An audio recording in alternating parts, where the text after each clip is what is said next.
officiers, sous-officiers, soldats des forces armées d'Haïti. Le 18 novembre, c'est la commémoration de la bataille de Vertières, mais c'est aussi le jour des forces armées d'Haïti. C'est avec beaucoup de fierté et un profond sentiment de patriotisme que je me trouve ici en ce lieu pour l'inauguration du camp militaire des forces armées d'Haïti baptisé Vertières.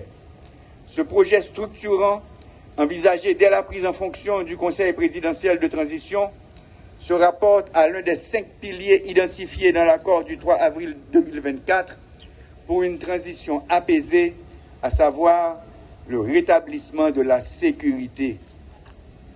Cette cérémonie, qui marque la remise officielle de la base militaire Vertières au haut état-major des forces armées d'Haïti, constitue une étape importante dans la mise en œuvre du plan de renforcement et de modernisation des FADH, l'une des 2 forces de sécurité prévues par la Constitution.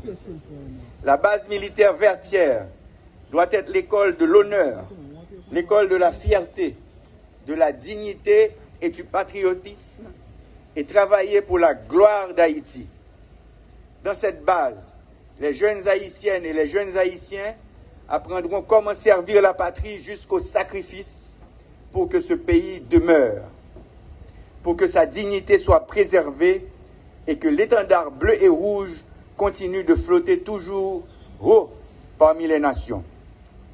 Pendant les mois à venir, un effectif total de 2500 nouvelles recrues auront à recevoir leur formation militaire initiale dans cette base, selon le plan de renforcement qui a été défini par les FADH pour la période de transition.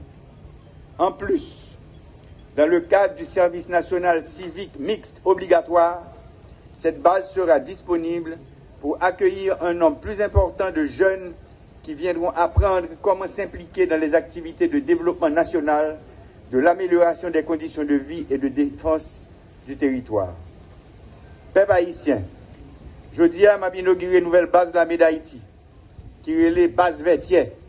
C'est une base qui chita sous plus que 10 carottes. Il va recevoir plus passer 2000 soldats. Il y a un côté pour recevoir hélicoptère. Pour cette base ça, nous remettons l'armée d'Haïti jeudi à montrer comment nous voulons mettre camper une armée moderne. Une armée qui peut aider à reconstruire le pays. Une armée qui peut aider nous arriver dans la deuxième indépendance nationale. Nous.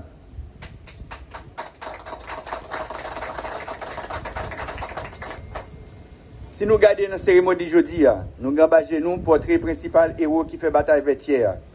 Manquer pas très forme. Pour cette base, ça, nous remettre la médaille d'Haïti aujourd'hui, montrer comment nous voulons camper une armée moderne.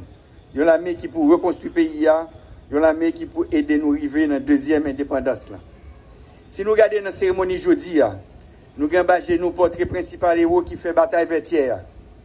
Nous voulons dans l'occasion ça, bailler l'honneur. Un hommage spécial pour les ancêtres Sayo, Timoun, femmes, garçons, qui te mettent camper premier l'armée indigène, l'armée qui te bat nous indépendance là. Officiers, sous-officiers, soldats qui campaient là. M'a dit nous, héritiers gros, messieurs et dames Sayo, c'est nous qui là. N'a fait valer tête nous, nous honorer mémoire. Nous marcher sous trace, nous montrer même courage de te mettre dehors, de défendre bout de terre ça.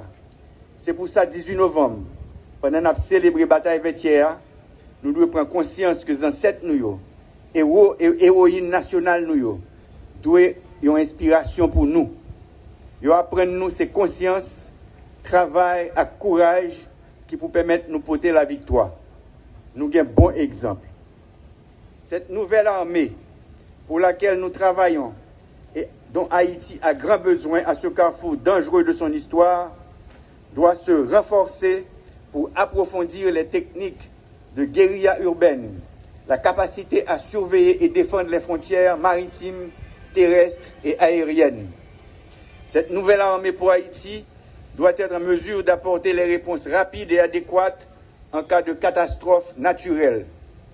C'est désormais révolu le temps d'une armée au service de projets politiques et d'intérêts individuels. C'est pourquoi officiers, sous-officiers et soldats, il faut éviter de céder à toute forme déguisée de retour à un passé honteux dont elle avait beaucoup souffert. Vous devez être un modèle pour les générations futures, au même titre que l'armée indigène demeure une référence pour nous autres Haïtiens et au-delà de nos frontières, pour les pays africains et les diasporas africaines du monde entier. Officiers, sous-officiers, soldats, vous représentez une lueur d'espoir au milieu des nuages sombres qui s'abattent sur la nation. Aujourd'hui, plus que jamais, votre dévouement et votre loyauté sont essentiels pour restaurer la confiance dans l'avenir de notre pays. L'armée, ne l'oubliez pas, a pour mission d'aider la nation à rester debout.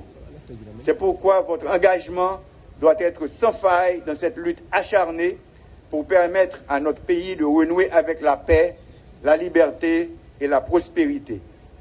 L'armée, comme le dernier rempart de la nation, doit rester loin des querelles de chapelle qui empoisonnent la vie politique. Gardien du bon fonctionnement des institutions du pays, le Conseil présidentiel de transition prendra toutes les mesures pour renforcer les structures de l'armée et surtout l'aider à remplir sa mission dans le respect de sa neutralité et surtout des lois de la République. C'est ainsi, à l'occasion de ce 221e anniversaire de la bataille de Vertières, jour des forces armées d'Haïti, que j'ai l'honneur de remettre au commandant en chef les commissions certifiant les grades pour 30 officiers récemment promus.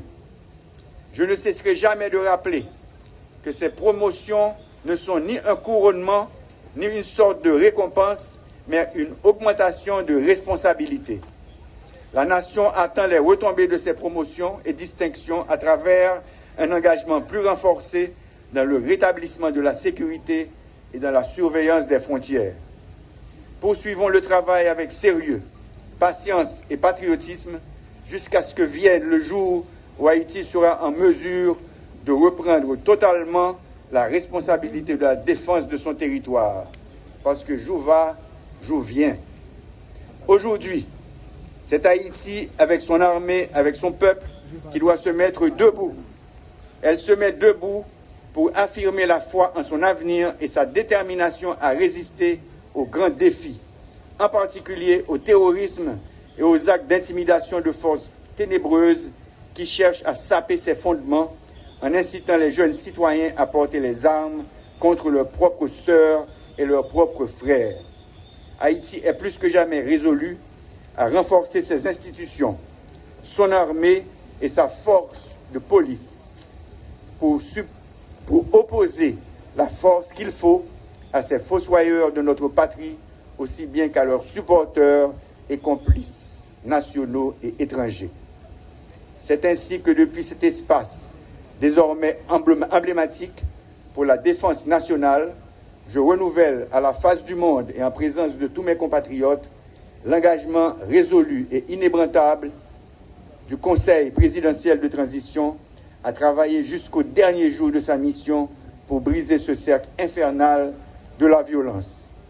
Dans ce combat, nous demandons aux forces armées, aussi bien qu'à la police nationale, de continuer à faire preuve de savoir-faire et de détermination pour, d'une part, mettre notre pays à l'abri de l'insécurité sous toutes ses formes et, d'autre part, s'élever à la hauteur des défis liés au grand rendez-vous de la vie démocratique qui attendent la nation haïtienne au cours de l'année 2025. Bonne fête aux forces armées d'Haïti, vive les forces armées d'Haïti, vive le peuple haïtien, vive Haïti, je vous remercie.